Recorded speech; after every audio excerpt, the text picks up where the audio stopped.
Mema obi bia kwa ba. Mpanyinfo ka asem bi sɛ asem kɛse bi si afranka so abusuafo amanfo bebree na ɔmo ka asem bi sɛ adentina the ambulance trial case no adentina John Dramani Mahama ombeka bi na abusuafo kata bi aba abonte kyerɛ sɛ John Dramani Mahama ne din abepie mu cabinet application na sɛ cabinet meeting kyerɛ sɛ ɔmo tena ase kyerɛ sɛ ɔmo kyerɛ sɛ yɛmfa wei nyɛ si yɛmfa wei nyɛ si yɛmfa nhyɛ nipa wei si nsa no ne din aba abepie mu bi kyerɛ sɛ abusuafo ɛnyɛ asɛm kutu amanfo bebree na kyerɛ sɛ ɛno nti na ama John Dramani wɔyɛ din a ɔnkasa ase gyebrɛ yɛnkotie nsɛm no nkyɛn mu yɛkɔba so Ayeka TV the update any trending news viewers subscribe to my channel against this ambulance process, the way that it was being done by Richard Jakpa. They were NDC members appointed by John Dramani Mahama. They took the position of health ministers. Both of them were stuck against this process, the same process that Attorney General today is stuck against. Let's listen to Samiji Efi first and then we'll tell you the details. Have a look at the video. Well, today was another day of shame for our country. It was another day of national embarrassment because our Attorney General and principal legal advisor to the government came to court to once again display sheer ignorance, embarrassing the nation, making a mockery of himself, and wasting the time of everybody. And I stand here feeling very sad and ashamed as a Ghanaian that this is the level of thinking and knowledge of the Attorney General. Clearly, this is a man who does not understand his own case. And you've seen how Jakpa has schooled him today on his own case. You know, to start with, the Attorney General suggested that Big C could not supply genuine ambulances because they had overpaid themselves. They and Jakpa had overpaid themselves in fees. But Jakpa educated the AG that this is an agreement which went through the Health Committee of Parliament, the Finance Committee of Parliament, the Cabinet, went to the PPA for approval. And in fact, if you look at Exhibit X, which is the legal opinion authored by the Attorney General on this whole matter, the Attorney General was categorical that all the necessary statutory approvals which are conditioned precedents for the agreement had been met. And so clearly, the Attorney General cannot be making that argument. That was Samiji Efi talking about the ambulance. Now let's see the details. Richard Jakpa claimed that the AG's assertion was not correct because, according to him, the contract had received relevant approvals from Cabinet and Parliament. The Attorney General then asked Jakpa to look at the Cabinet approval and parliamentary approval and indicate where either Cabinet or Parliament approved the contract with Big C. Jakpa's claim was shown to be false as he could not point to anything in both the Cabinet and parliamentary approvals by which Big C contract was approved.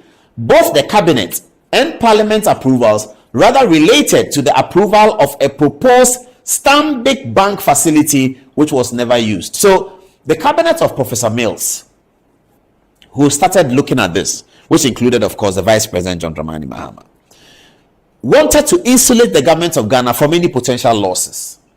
Good decision. So they decided that these letters of credit should be issued by a private bank. That private bank will do an assessment of the potential of the people to deliver the ambulances. Once the ambulances are delivered to the government of Ghana takes the debt, they will pay. But before the ambulances are delivered, let the government of Ghana share the risk. That's what they say, share the risk. So because they wanted to share the risk, the government of Ghana made a decision that, and in the cabinet, they made a decision that Stanbic will issue the LC. Stanbic will be interviewing everybody concerned with the chain of production of the ambulances to make sure that Stanbic is holding private people's money. It's not going to just dole out the money to you just like that. No, because if they do so, they are going to be in trouble with their shareholders. So Stanbic was going to do all the work, all the checks and balances and everything. And if Stanbic came to the conclusion that yes, we think we can issue this LC on behalf of the government of Ghana, then the government of Ghana will be confident, and then when the ambulances come, they will pay. So the decision was made by the cabinet of Professor Mills, and the parliament, that would be the sixth parliament, and the sixth parliament, which was led by Supreme Court Judge Joyce Banfordado, they made a decision that this is the process in which the government of Ghana will procure the ambulances. Ambulances will be procured by an agent. It will be fixed by somebody who fixes ambulances. The person who is fixing the ambulances should rest assured that if government of Ghana does not pay, Stanbic will pay. For government of Ghana, Stanbic are already there who are telling them that they will pay if the government of Ghana doesn't pay. So the person who is going to produce the ambulances is confident and satisfied that I can produce the ambulances. That is the context of an LC. That's what it is. So when Parliament was looking at it, Parliament noticed that Stanbic are cushioning government of Ghana from any potential risk in case the ambulances don't come. So Madam ßreak, who is was the Minister of Health at the time, refused to accede to this request that Stanbic will be taken out of the equation, that the government of Ghana must issue the LC upon itself. That means government of Ghana is going to issue the LC and it will be drawn on the government of Ghana's money. That's what happened. Stanbic of Ghana was taken out. ßreak said to them, and the letter is part of the evidence before the court, that if Stanbic is not in this deal, I do not see how I can go ahead as Minister for Health, because the parliamentary approval that you have brought to me shows that Stanbic Bank will issue the LC. Today, Richard Japa was asking court, look at the cabinet approval, look at the parliamentary approval, show me where Big C was supposed to do any work. He was unable to point out. So where did Big C come from? So that at the end of the equation, they have earned 2.1 million or so for their agent in Ghana, Richard Japa, to have earned 700,000. Richard Japa was unknown to the Mills cabinet that discussed the ambulance and that produced the cabinet approval. Big C was completely unknown to the cabinet of Professor Mills that looked at the ambulance situation. Big C and Richard Japa were completely unknown to all the members of the finance committee of the 6th parliament that looked at it, and the plenary of the parliament, all of whom considered it and approved the contract. Big C and Richard Japa was unknown to them. Somehow, come 2013-2014, Big C and Richard Japa have become a big part of this whole ambulance contract. And the late ßreak said that I do not see how I can proceed with this. ßreak's letter is part of the prosecution's document. So viewers, you see, these details are very, very important for all of us young people growing up as Ghanaians, so that we can understand where to set the standard in future. How does cabinet look at a matter without the name of Paul Adomotri? It's not inside. They produce the matter. It goes to Parliament. They approve it without the name of Paul Adomotri.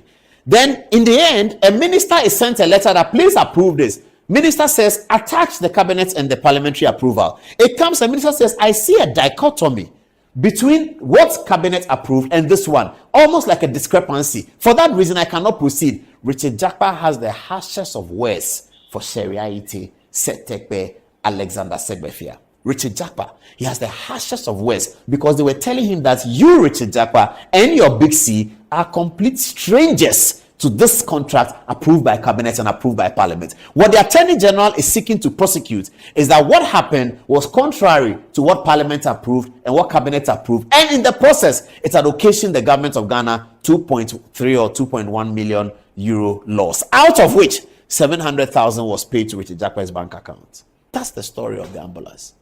That's the story. What is the role of Keselato Forsen? He was the minister who facilitated the direction of Richard Japa and Big C, contrary to ßreak's view, contrary to the views of Alexander Segbefia, the next minister, still in the Mahama administration after ßreak. This is the story. Whether the court sees it as blue or the court will see it as red, we don't know. We have to wait for the judge. But these are the facts of the story. And today in court, Richard Japa was given the document. Have a look at the parliamentary approval. Have a look at the cabinet approval.